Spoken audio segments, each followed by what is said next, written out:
conversar com a antropóloga e sanitarista Luciane Euriques. Bom dia, Luciane.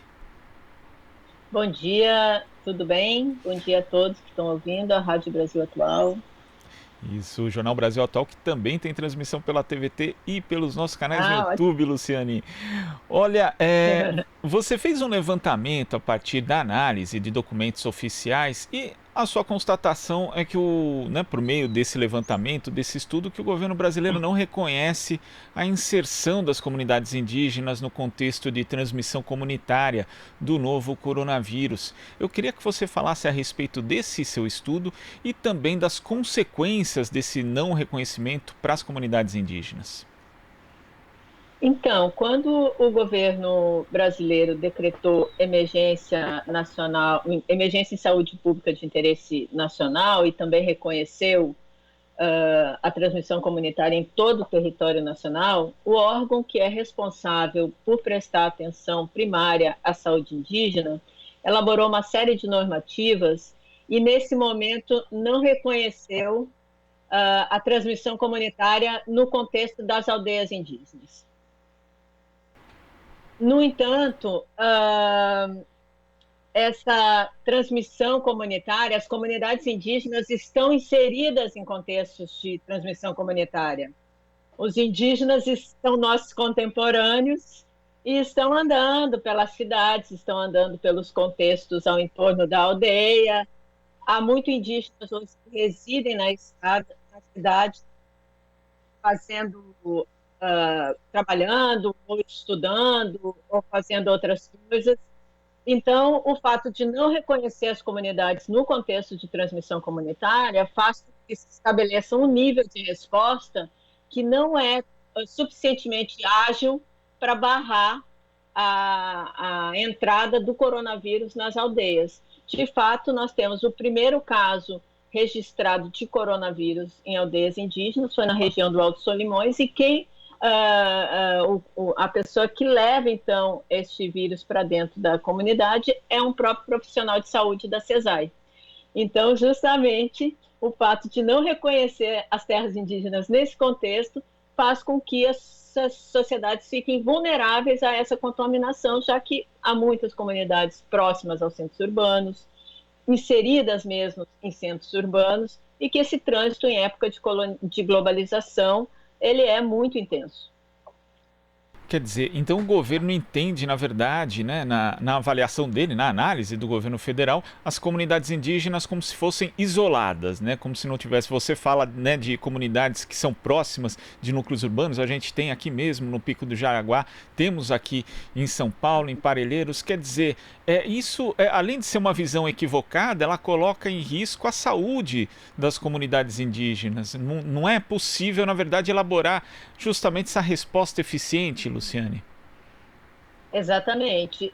No Sudeste, no Sul, as terras indígenas e as comunidades indígenas são muito próximas aos centros urbanos, existe um trânsito intenso, mesmo no Norte, né? Por exemplo, com a situação do Amazonas e de Manaus. Manaus é uma cidade indígena, então, assim, nós temos indígenas de todas as regiões do Norte em Manaus, e eles estão transitando entre a aldeia e a cidade. Eles estão no meio urbano, mas suas redes de parentesco estão nas aldeias. Então, esse trânsito é intenso.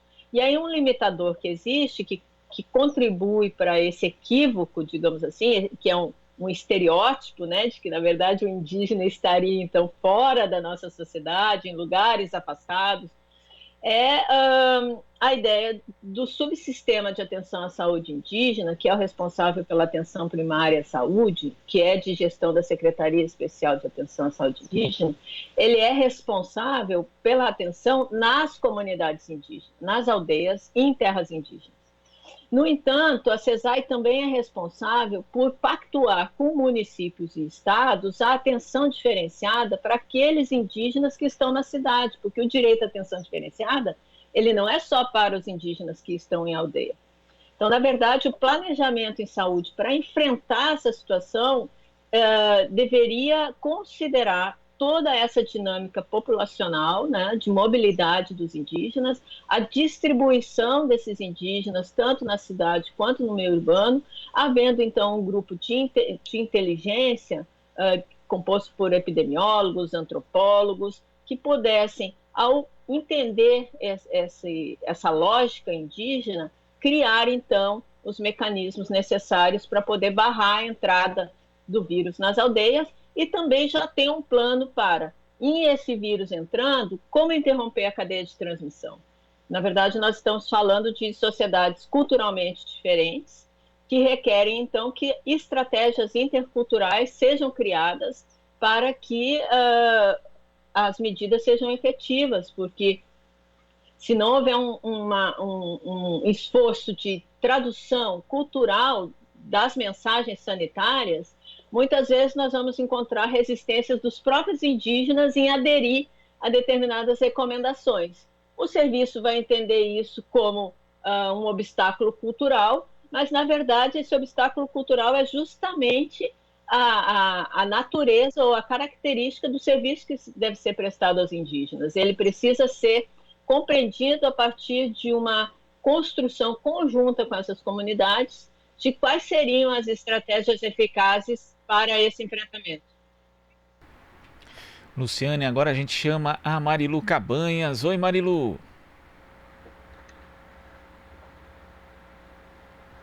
Marilu, você me escuta? A gente teve um problema aqui, Luciane, mas eu queria saber em relação justamente a uma questão anterior, né? Você citou a CESAI e nós temos aí já há algum tempo, inclusive na própria gestão do ministro Luiz Henrique Mandetta à frente da pasta da saúde, uma espécie de desmonte, né, desse sistema de saúde indígena. Então eu queria que você comentasse a respeito disso, né? O quanto esse desmonte anterior, que já vem de alguns anos, está afetando agora o nível justamente de resposta do poder público em relação à questão da Covid-19 nas comunidades indígenas. Realmente, nós temos, por entendimentos, né, muitas vezes equivocados, que entendem o subsistema como sistema único paralelo, iniciativas de desconstruí-lo, né? Como resultado da luta do movimento indígena, a Secretaria Especial de Atenção à Saúde Indígena foi mantida. No entanto, uma série de medidas administrativas que foram tomadas desde a entrada do nosso último governo, do governo Bolsonaro, faz com que se centralize no nível central uma série de decisões que dificulta ainda mais para o nível local poder realizar as suas ações em saúde, né?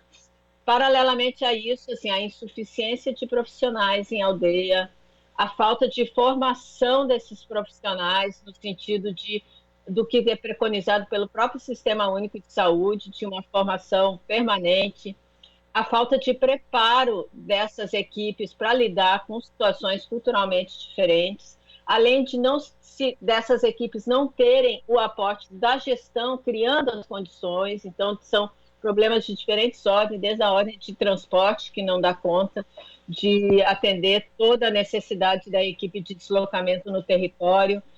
Então, são uma série de fatores que, conjugados com uma visão estereotipada do que seja o indígena, né, e uma série de preconceitos que ainda são vigentes no próprio imaginário dos profissionais e nos gestores, fazem com que muitas das ações não obtenham resultados esperados nesses contextos. Luciane, agora a gente vai tentar de novo chamar a Marilu Cabanhas. Oi, Marilu. São vigentes no próprio imaginário. Oi, Luciane, a gente está aqui te acompanhando, parabéns aqui pelo estudo. E eu queria te perguntar a respeito do projeto de lei, né, 1142, né, de autoria conjunta, né, de parlamentares que defendem a população indígena, sempre tentam excluir os povos indígenas dos grupos de vulneráveis. Esse é um dado bastante relevante, não é isso, Luciane? Sim, exatamente.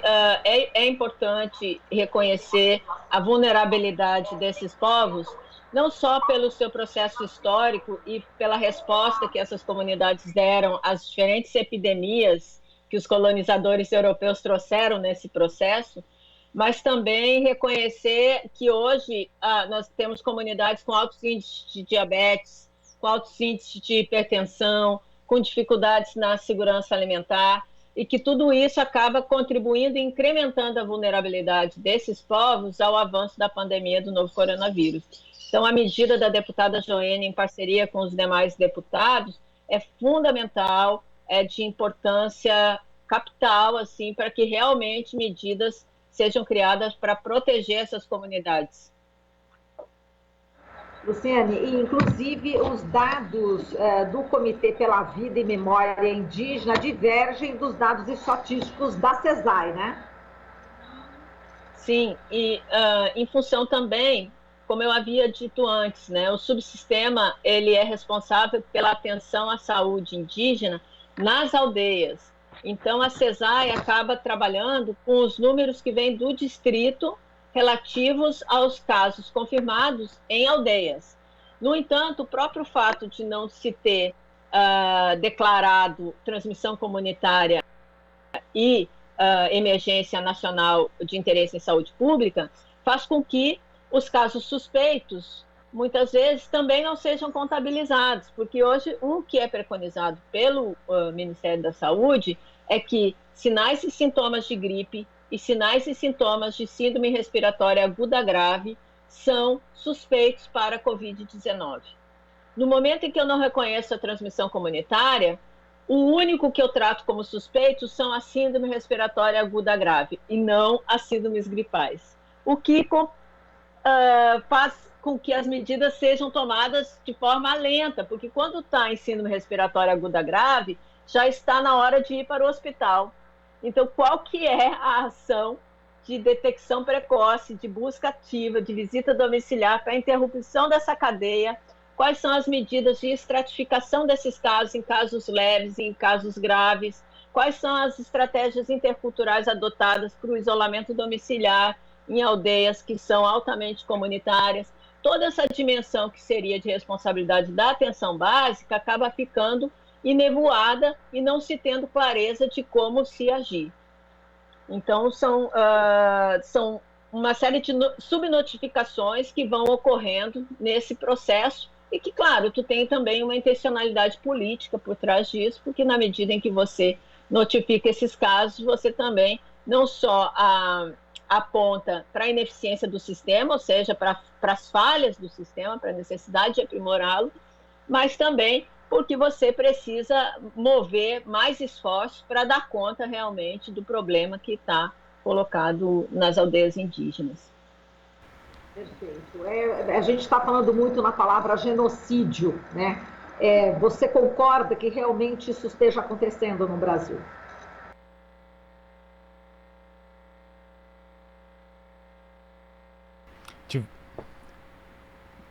Tivemos problemas aqui com a transmissão, vamos tentar reconectar aqui. A Marilu Cabanhas fazia perguntas para a Luciane Ourix, ela que fez aí um estudo a respeito, mostrando que o governo brasileiro simplesmente não considera a transmissão comunitária do coronavírus em comunidades indígenas. O que significa dizer isso? Que simplesmente é ignorado o fato de diversas comunidades indígenas terem ali, né, o trânsito de pessoas entre uma e outra aldeia e também ter ali o trânsito em relação aí àquelas aldeias que estão mais próximas dos núcleos urbanos. A gente vai ver se consegue aqui reconectar. Não conseguimos. Então, daqui a pouco a gente retorna com o Jornal Brasil Atual. Até já!